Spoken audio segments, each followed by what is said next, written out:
She's fallen in love. Fallen in love? He's so cute. और photo दिखा। मुंडा करदा की है? जॉइंट फैमिली तो नहीं है? तुसी शांत हो जाओ मां, मैं सब बताती हूँ। तू पहला ना दस। सरफराज। मुसलमान है? हाँ जी पापा, आर्किटेक्चर पढ़ रहे हैं अब। फैमिली पाकिस्तान में है। पाकिस्तान? केड़ा पाकिस्तान?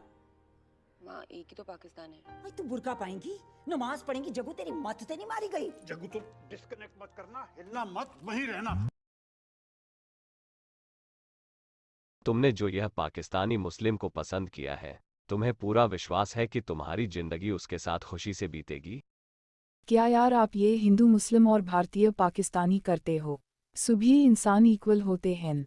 हमको सभी को प्यार करना चाहिए, बेवजह नफरत नहीं। अच्छा तो यह बात है।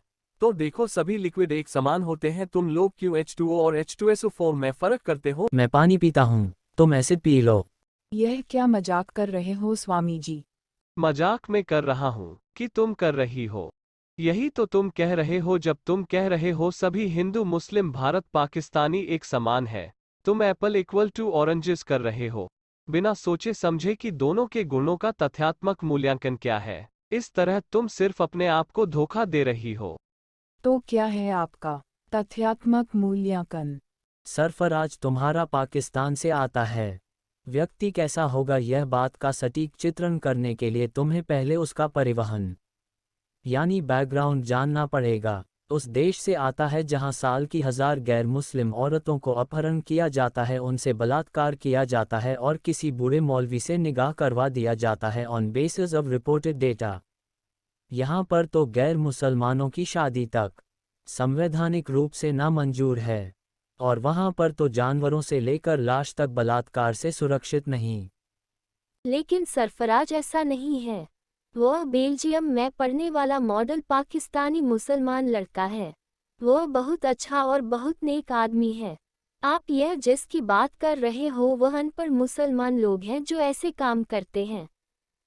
अच्छा तो तुम यह कहना चाहती हो कि बेल्जियम जैसे मॉडर्न देश में रहने वाला मुसलमान मॉडर्न होगा, है ना? तो मैं तुम्हें बता दूं 7.5% जनसंख्या बेल्जियम में मुसलमान है, लेकिन 20 से 30% कैदी यानी सर्टिफाइड क्रिमिनल्स मुसलमान है। लगभग 1/5 से 1/3 प्रिजनर्स यानी पूर्ण रूप से घोषित क्रिमिनल्स मुसलमान है। ऐसा विश्लेषण भारत में नहीं किया जाता वोट बैंक के लिए, वरना यही तस्वीर भारत में भी देखने मिलती, जहां पर गंभीर आरोप जैसे बलात्कार हत्या के अंदर मुसलमानों का भागीदारी है। और यहाँ तक कि ग्रूमिंग गैंग्स भी है मुसलमान के बेल्जियम में, जिसे तुम हिंदू प्रोपेगेंडा लव जिहाद कहते हो, और संभावित तौर पर यह भी उसी का एक हिस्सा हो। औरतों को प्यार के नाम पर फंसाने की एक चाल हो। मेरा सरफराज ऐसा नहीं है।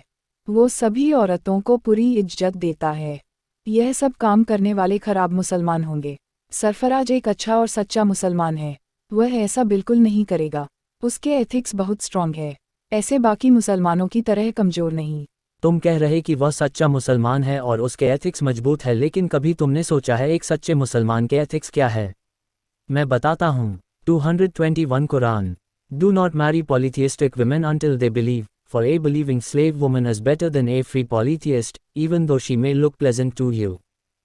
सबसे ज़्यादा इज्जत मर्द की होती है, उससे आधी औरत की होती है, उससे भी नीची इज्जत एक रखेल की होती है, उससे भी नीची महिला दासी जिनके साथ मालिक पुरुष यौन संबंध से लेकर हिंसा तक कर सकते हैं।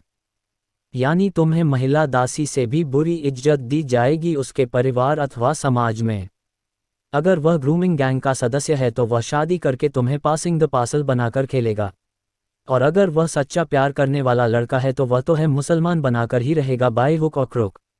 और तुम जानती हो कि तुम आस्तिक नहीं हो, क्योंकि तुमने जिस धर्म में पैदा हुई उसको नहीं माना, तो इसको कहाँ से मानोगी? और अगर तुम भविष्य के लिए आंख बंद कर लो तो तुम्हारा भविष्य होगा कि तुम्हारा बच्चा एक सीरियल किलर की तरह बकरी को तड़पता हुआ देख खुशियां मना रहा है। जो अच्छा है वह मुसलमान नहीं है, और जो मुसलमान है वह अच्छा नहीं।